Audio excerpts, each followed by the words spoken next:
Hello, this is Steve Mills here on my first ever podcast on my new Steve Mills Table Tennis Podcast. How cool is this?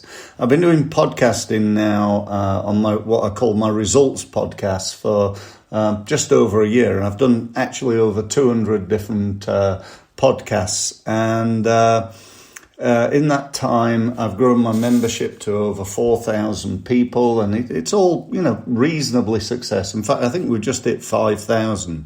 But I wanted to do a table tennis-based podcast, and the reason for that is really to try and give a little bit back to the sport that I think really made me who I am today. My past goes back to, living in Sheffield, struggling really in sport, not doing great in school, not great prospects really, to be honest. I was probably going to finish up working in the steelworks pretty much for the rest of my life. And then one day when I was about 13, I discovered that I could play this game, and this game was table tennis. I went along to Butlins. The coach there was who eventually became one of my doubles partners and good friend, Alan Fletcher. And Alan awarded me the Boy of the Week, and it was the first thing I'd ever won. And I became really hooked on this thing called table tennis. And I often say that I started playing when I was 13, and I took a day off when I was 18. And that's absolutely true. I played 365 days a year. I never, ever didn't play. I played on holiday. I played Christmas Day. I trained. I worked my socks off. And I got to a pretty high level, really. I was a full-time professional player for over 10 years. I was certainly at international standard. I won many open tournaments in the UK and abroad, probably over 40 in total. I beat many, in fact, most of the top players in England. I beat several of the top players in the world. I think it was I beat 4 players ranked in the top 20 in the world, including 2 ranked in the top 10. And I did pretty well, really, with the knowledge that I had at the time and the coaching and my ability and how I was able to practice and so on. But do you know what? Looking back, if only I'd known what I know now. I would just be so much better if I'd known back then what I know now. And that's probably true of most areas of life, isn't it? If only I'd known, the old saying, I think, is, the youth is wasted on the young. I think probably is true. Not suggesting that I or anybody wastes it, but we don't really maximize it. So I'm producing this podcast. The sole objective is to try to help people, mainly in table tennis. But to be honest, it could be in any sport. It could actually be in any endeavor. It could be in any sport, but it could be in business even. And it's what it's hopefully going to be about is how to be successful.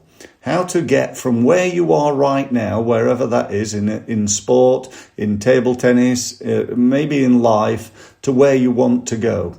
Now, I've got to say, I'm absolutely incredibly excited to be featuring in my first. Let's just call this the introduction podcast, and my second one, which will be my first real one, is going to be an interview.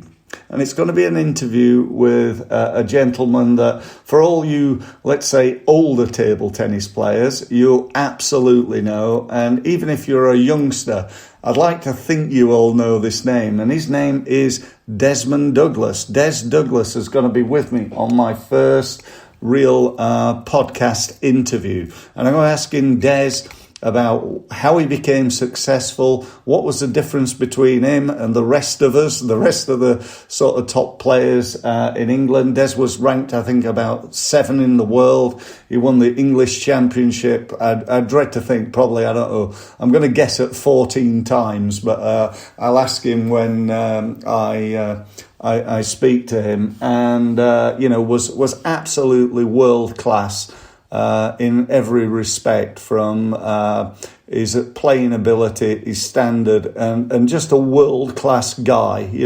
Real top notch guy, never affected by his success, and such a lovely man, to be honest. So anyway, that's that. I'm really looking forward to that. I'm really excited to be really, I suppose, interviewing one of my heroes. He's a couple of years older than me, and he was just the bee's knees of a player when I was coming up. I had the privilege to play him many times, nearly beat him a few as well. I'll definitely ask him about that. I think the closest I got once was 19 in the third. So for non-table tennis players, that's, he won the first game 21 something. I won the second 21 something. I can't quite remember. It's a few years ago. And then I think he was 2018 up in the third. So I won the next point 2019, and then he beat me 21-20. So that was the closest.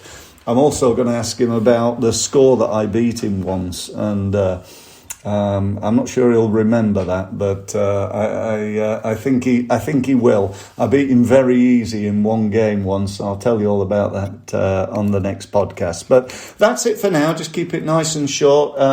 Great if you'd download this podcast. Certainly follow it. Keep tuned. If you're a young up and coming table tennis player, you need this stuff. The people I'm going to be interviewing and myself, it will really seriously help you. So make sure that you download it. If you're a local league player who just wants to get better and listen to people talking about ping pong, then that'll be good for you too. But it's going to be all about how to get the best out of yourself, how to get the best out of your game, how to improve, and it'll have some great tips. So that's it for now. Thank you ever so much for listening, and I look forward to speaking to you again in my next podcast. Thank you.